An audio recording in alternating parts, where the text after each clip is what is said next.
मुसलमानों से कहते कहो भारत माता की जय। क्या कहते? कहो भारत माता की जय। अच्छा, फिर भी हम मान लेते हैं कि भारत माता की जय बोलना है। क्या बोलना है? भारत माता की जय। तो सवाल पूछो इनसे कि भाई ये भारत माता है कौन? सवाल पूछना है कि तुम भारत माता की जय बोलते हो, ये भारत माता है कौन?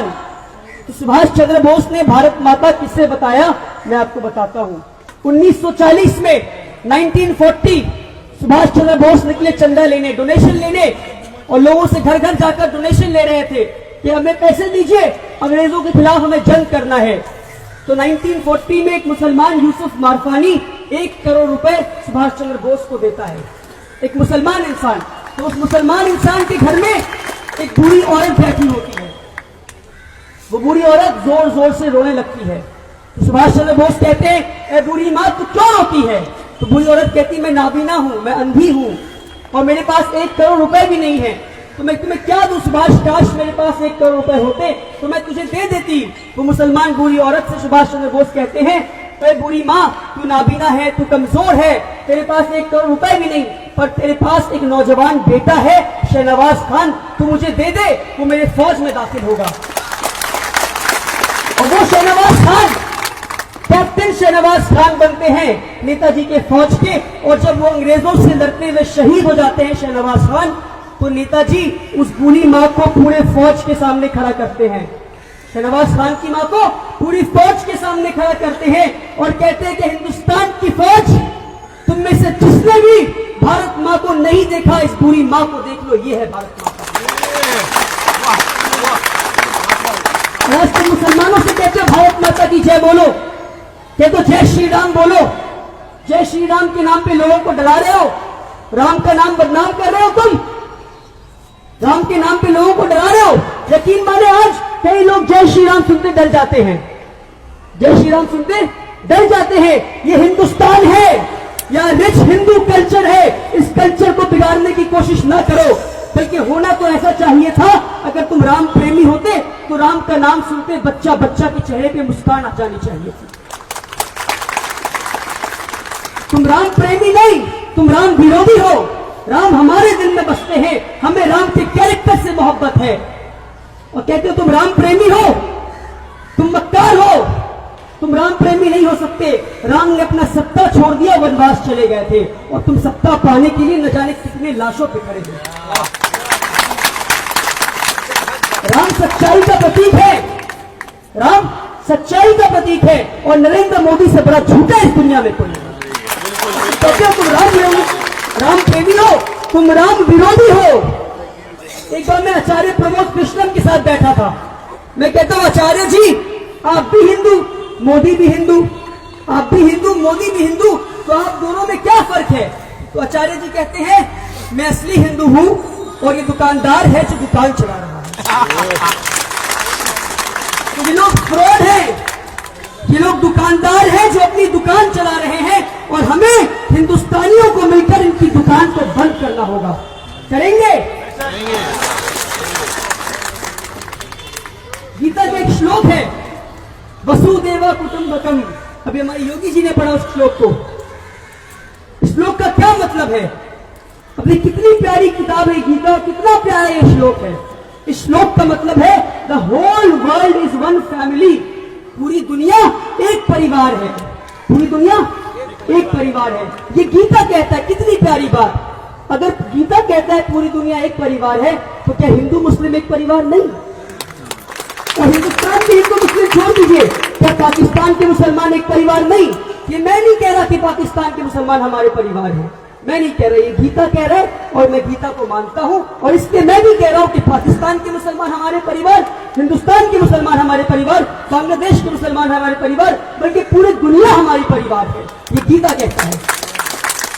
अब मोदी जी ने गीता पढ़ा नहीं, उन्होंने ये श्लोक पढ़ा नहीं, तो मोदी जी से पूछिए कि गीता का श्लोक है the whole world is one family, पूरी दुनिया एक परिवार है, इसका मतलब ये है कि या तो आप गीता विरोधी या गीता आपका विरोध है। जामिया मिल्लिया में पुलिस मासूम बच्चों पे गोलियां चलाती है।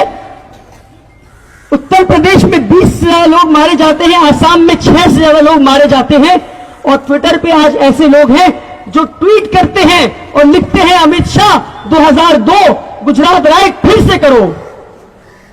ये क्या हो गया? पूरी दुनिया में ढूंढ के मुझे दिखा दे, कोई ऐसा देश नहीं मिलेगा जहां कॉमन मासेस, जहां कॉमनर्स, आम इंसान ब्रुटैलिटी को, बर्बरियत को, किलिंग्स को सेलिब्रेट कर रहा है, जश्न मना रहा है कि कोई मर रहा है। एक्सट्रीमिस्ट करते हैं, गुंडे करते हैं, चोर चक्के करते हैं। जब आम नागरिक ट्विटर पे जाके ये कहता है कि अच्छा हुआ वो मारा गया, तो मुझे इस बात पे सवाल है कि ये क्या हो गया मेरे हिंदुस्तान को, क्योंकि पूरे दुनिया में ऐसा कहीं नहीं हो रहा है। ये सिर्फ इसलिए हो पाया है क्योंकि आज ये लोग कामयाब हो गए हिंदू मुस्लिम को बांटने में, और इनको कामयाब होने हमने दिया है। हमने बताया नहीं इनको कि हमारा इतिहास क्या है, हमने बताया नहीं इनको कि हम हिंदू भाइयों से कितना मोहब्बत करते हैं। तो इन्हें पता नहीं कि what is the idea of India. अगर आइडिया ऑफ इंडिया को समझना है तो हमें जवाहरलाल नेहरू और मौलाना अबुल कलाम आजाद के रिश्ते को समझने की जरूरत होगी। मौलाना आजाद जब पहला इलेक्शन लड़ते हैं, एक मुसलमान मौलाना आजाद पहला इलेक्शन लड़ते हैं, तो नेहरू आकर उनसे कहते हैं कि आजाद एक ऐसी कॉन्स्टिट्यूएंसी ढूंढ लीजिए आप जहां मुस्लिम मेजोरिटी में हो। तो आजाद कहते हैं पलटकर, अगर मैं मुस्लिम मेजोरिटी एरिया से इलेक्शन लड़ूं तो इस संविधान पर, इस देश पर और मुझ पर लानत है। मैं एक हिंदू मेजोरिटी एरिया से इलेक्शन लड़ूंगा और जीत कर दिखाऊंगा। And this is the idea of India. ऐसे आज मैं आपसे पूछता हूं, क्या मौलाना अबुल कलाम आजाद अगर आज 2019 में होते ये बात कह पाते? नहीं, because they have changed the idea of India. ये न्यू इंडिया की बात करते हैं। हमें न्यू इंडिया नहीं चाहिए, हमें पुराना इंडिया ही चाहिए जो था हमारा। हमें एक प्रोग्रेसिव इंडिया चाहिए, हमें न्यू इंडिया नहीं चाहिए। हमारा पुराना इंडिया बहुत अच्छा है। अगर आपको आइडिया ऑफ इंडिया समझना है तो आपको राम प्रसाद बिस्मिल और अशफाकुल्लाह खान के रिश्ते को समझने की जरूरत है। 19 दिसंबर 1927 में अशफाकुल्लाह खान और राम प्रसाद बिस्मिल को फांसी की सजा सुना दी गई। एक मुसलमान और एक हिंदू दोस्त को फांसी की सजा सुना दी गई। तो राम प्रसाद बिस्मिल अशफाकुल्लाह खान से कहते हैं कि मेरे दोस्त तू फिक्र ना कर, हम फिर से जन्म लेंगे और इस मिट्टी के लिए फिर से जान देंगे। तो अशफाकुल्लाह खान एक मुसलमान, वो तो फिर से जन्म लेने में विश्वास नहीं करते, यकीन नहीं रखते, पूर्ण जन्म में विश्वास नहीं रखते। तो अशफाकुल्लाह खान बहुत सोचे और सोचकर ठहर कर बोलते हैं, क्या कहते हैं कि मेरे दोस्त राम प्रसाद बिस्मिल, मैं फिर से जन्म लूंगा या नहीं लूंगा मुझे नहीं मालूम, मगर हां अगर मेरी मुलाकात खुदा से हुई तो ये गुजारिश करूंगा कि मुझे जन्नत के बदले पूर्ण जन्म दे दे ताकि मैं फिर से इस मिट्टी के लिए शहीद हो पाऊं। ये है हिंदुस्तान के इतिहास। रानी लक्ष्मीबाई का नाम सुना है, खूब लड़ी मर्दानी, वो तो झांसी वाली रानी। रानी लक्ष्मीबाई का नाम बताया गया आपको, मगर आपको आधी अधूरी इतिहास बताई गई है। रानी लक्ष्मीबाई अंग्रेजों के खिलाफ जंग लड़ रही थी, ये तो बताया गया आपको, मगर उनके फौज को कौन लीड कर रहा था ये नहीं बताया गया आपको। उनके फौज को एक मुसलमान मीर बख्शी सली लीड कर रहे थे। जब मीर बख्शी सली, एक मुसलमान, रानी लक्ष्मीबाई की फौज अंग्रेजों के किले पे पहुंचते हैं, तो रानी लक्ष्मीबाई कहती है कि मीर बख्शी सली तू किले के दरवाजे के सामने खड़ा है, दरवाजा क्यों नहीं तोड़ता? तो मीर बख्शी सली कहते हैं कि दरवाजे की एक तरफ मस्जिद है, दूसरी तरफ मंदिर है, तो दोनों में से किसी एक को तोड़ना होगा। रानी बेझिझक कहती है कि ए मीर बख्शी सली तू मंदिर को तोड़ दे पर जल्दी से दाखिल हो जा अंदर। तो मीर बख्शी सली की आंखों में आंसू आ जाती है और वो पलट कर अपनी फौज से कहते हैं कि ए मुसलमानों की फौज, तुम्हारी रानी ने तुम्हारे मस्जिद को बचाने के लिए अपने मंदिर को कुर्बान कर दिया। आओ हम अहद करते हैं, जब तक हमारे सांसों में सांस बचा है, हमारे जिस्म में लहू का आखिरी कतरा बचा है, हम अपनी रानी की रक्षा करेंगे, रक्षा करेंगे, रक्षा करेंगे। ये है हमारे इतिहास। रानी लक्ष्मीबाई शहीद हो जाती हैं। हमें बताया गया कि रानी लक्ष्मीबाई शहीद हो जाती हैं, पर उनके साथ कौन शहीद होते हैं, कौन एक और लड़की शहीद होती है, उनके बारे में नहीं बताया गया हमें। जब अंग्रेज फौज लौटते हैं तो वहां एक लाश नहीं बल्कि दो लाशें मिलती है, दो लाशें मिलती है, एक रानी लक्ष्मीबाई और दूसरी उनके सबसे करीबी दोस्त एक मुसलमान लड़की मंदिराबाई की लाश।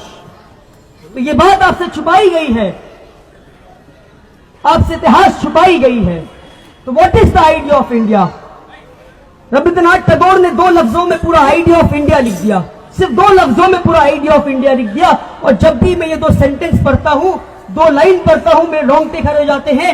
सुभाष चंद्र बोस लिखते हैं, where the mind is without fear and the head is held high। हम ऐसे देश में रहे जहां बेखौफ होकर रहे और सर उठाकर चल सके। क्या आज अपने देश में ये कर पा रहे हैं? नहीं कर पा रहे हैं। आज हम खौफजदा होकर रह रहे अपने देश में, क्योंकि ये लोग आइडिया ऑफ इंडिया को बदलना चाहते हैं। अब मोदी जी कौन है, योगी जी कौन है? ये गोलवलकर के फॉलोअर्स हैं, उस गोलवलकर के जिसने एक किताब लिखी बंच ऑफ थॉट्स। उस किताब में लिखता है कि जो हिटलर ने किया वो सही किया, और मोदी जी उस किताब के फॉलोअर हैं, गोलवलकर के फॉलोअर हैं। मोदी जी सावरकर के फॉलोअर हैं, जिसने 6 एपिक्स ऑफ हिस्ट्री में एक बात लिखी कि अगर सत्ता हासिल करने के लिए औरतों का बलात्कार करना हो तो तुम कर सकते हो। मोदी जी उस सावरकर के फॉलोअर हैं। इसलिए मैं कहता हूं कि जो हिटलर की चाल चलेगा वो हिटलर की मात मरेगा।